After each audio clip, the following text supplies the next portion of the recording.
Saviez-vous que les plantes peuvent radicalement transformer votre aquarium? Et pour ça, je vous le garantis, il n'y a pas besoin de plantes difficiles à maintenir. Même avec des plantes faciles, ça peut tout à fait le faire.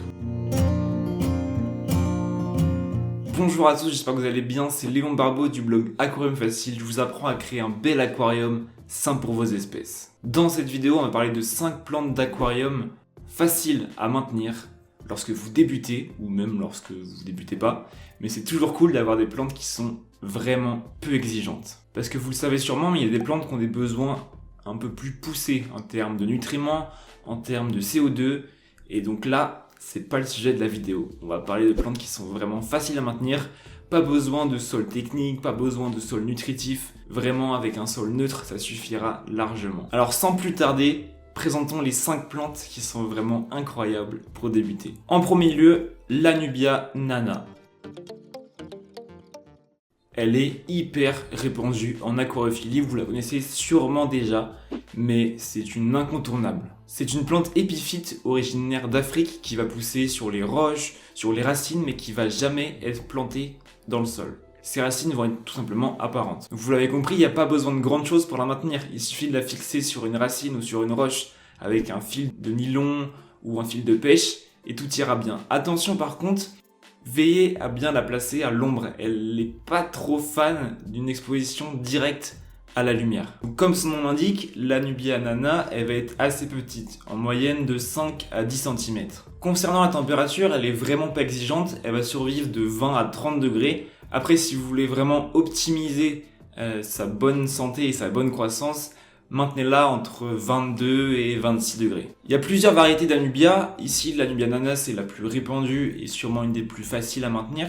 Mais il y a aussi plusieurs autres variétés d'Anubia qui sont des espèces aussi assez faciles à maintenir. Donc je vous laisse vous renseigner si jamais vous voulez en savoir plus. Passons maintenant à la deuxième plante qui est absolument magique parce qu'elle survit et se propage partout. On parle de la Cryptocoryne wenti. Cette plante est cette fois-ci originaire d'Asie et elle peut atteindre jusqu'à 30 cm. Elle a besoin de vraiment pas grand chose. Un petit peu de lumière, un petit peu d'eau forcément, et puis vous la verrez pousser. Plus sérieusement, on va la maintenir dans une eau entre 22 et 30 degrés. Après, concernant l'éclairage, franchement, elle peut être aussi bien placée à l'ombre que sous la lumière. Il y a plusieurs variétés, plusieurs couleurs de Cryptocoryne wenti. On va en avoir qui vont être plutôt vertes et d'autres plutôt marron. Elle va pousser sous forme de touffe avec des feuilles assez longues et pointues. C'est une plante qui est vraiment géniale parce qu'elle est facile, elle est plutôt jolie et donne vraiment un côté naturel à l'aquarium. C'est une plante aussi qui se reproduit très rapidement si son environnement lui convient. Vous verrez beaucoup de petites pousses apparaître à côté de la plante mère. Elles sont tout simplement reliées par les racines dans le substrat. Donc vraiment, je vous recommande cette plante si vous avez envie d'un aquarium sans ajouter d'engrais, sans mettre de CO2 ou un aquarium low-tech tout simplement. Elle est très très bien. Passons maintenant à la troisième plante qui est sans aucun doute, je pense, ma petite préférée. On parle de l'Hygrophila polysperma. On a ici affaire à une plante originaire d'Asie qui pousse très vite. C'est une plante à croissance rapide qui peut très vite atteindre les 40 cm. Et parfois même plus quand le bac le permet, jusqu'à 50 voire 60 cm. Donc c'est une plante qui va être allongée, qui va être facile à maintenir, mais qui va surtout être très jolie. Parce qu'elle a un vert assez clair, qui franchement a vraiment son charme. Donc pour la maintenir, on prévoira une eau entre 20 et 30 degrés, idéalement entre 23 et 26 degrés. Concernant l'éclairage, il n'y a pas forcément besoin d'un éclairage puissant, un éclairage moyen suffira largement. Il y a un point sur lequel il faut être vigilant avec cette plante, c'est qu'elle forme souvent des bosquets et les feuilles qui sont en dessous peuvent vite se retrouver sans lumière et peuvent rapidement pourrir, ce qui fait qu'on a une plante parfois qui a des feuilles sur uniquement la hauteur. Donc attention à bien tailler vos plantes pour éviter ça parce que franchement entre nous c'est pas forcément ce qu'il y a de plus joli. Donc voilà pour ma petite chouchoute, passons maintenant à la quatrième et avant-dernière plante. Parlons maintenant de la fougère de Java. De son nom scientifique Microsorum theropus, cette plante est originaire d'Asie. Elle se caractérise par des grandes feuilles qui vont atteindre jusqu'à 30 cm de longueur. De la même manière que l'Anubia, elle doit être fixée sur un support, donc une roche ou une racine. Donc c'est une plante qui est peu exigeante en termes d'éclairage et ça la rend adaptée aux aquariums moyennement éclairés. Concernant la température, il faut la maintenir entre 20 et 28 degrés, donc c'est une gamme de température assez large. Donc c'est une plante qui est assez répandue par son esthétisme, qui est assez remarquable, on va pas se mentir. Donc assez facile à maintenir, la fougère de Java est une plante que je peux vous recommander si vous débutez. Terminons ce top 5 par la plante, je pense, la plus facile, ou en tout cas vraiment une des plus faciles à maintenir en aquarium. On parle de Ceratophyllum demersum. Pour vous dresser un peu le profil, c'est une plante qu'on retrouve dans les mares, dans les étangs, dans les rivières, qu'on retrouve absolument partout.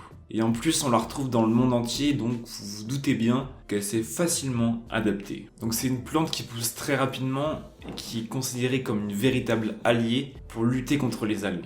Parce qu'en se nourrissant rapidement et de nombreux nutriments, elle va priver les algues de ces mêmes nutriments. Donc concernant sa maintenance, l'éclairage, peu importe, honnêtement, peu importe. Et concernant la température, entre 15 et 30 degrés, ça sera l'idéal. Donc c'est une plante à croissance rapide qui peut aussi être utilisée comme plante flottante. Il suffit de la laisser pousser ou de couper des petites brindilles, les laisser flotter, et elle poussera tout aussi bien. Donc pour la reconnaître, elle donne parfois l'apparence d'un plumeau.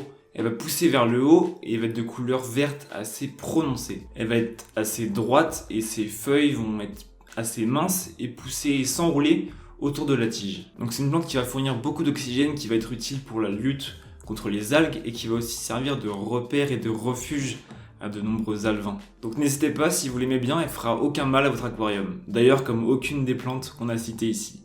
Parce que les plantes, ça a vraiment que des bienfaits pour votre aquarium. Donc s'il vous plaît, je vous fais confiance, pas de plantes plastiques, que des vraies plantes. En plus, vous venez de voir 5 plantes qui sont faciles à maintenir quand vous débutez, sans forcément besoin d'engrais ni de CO2. Alors foncez. Si vous souhaitez aller plus loin dans votre projet d'aquarium, j'ai créé un guide complet en 10 étapes simples et applicables pour éviter toutes les erreurs et économiser du temps et de l'argent pour lancer votre aquarium. Donc n'hésitez pas, c'est entièrement gratuit, le lien est dans la description. Voilà pour ces 5 plantes, j'espère que ça vous donne un peu plus d'idées. J'en ferai sûrement d'autres vidéos pour vous en présenter d'autres, donc n'hésitez pas à vous abonner, ça me ferait vraiment super plaisir. Et puis si la vidéo vous a plu, n'hésitez pas à mettre un petit pouce bleu. C'est gratuit, c'est un petit geste, mais ça fait toujours plaisir. Donc moi je vous dis à la prochaine pour de nouvelles vidéos. Allez, ciao.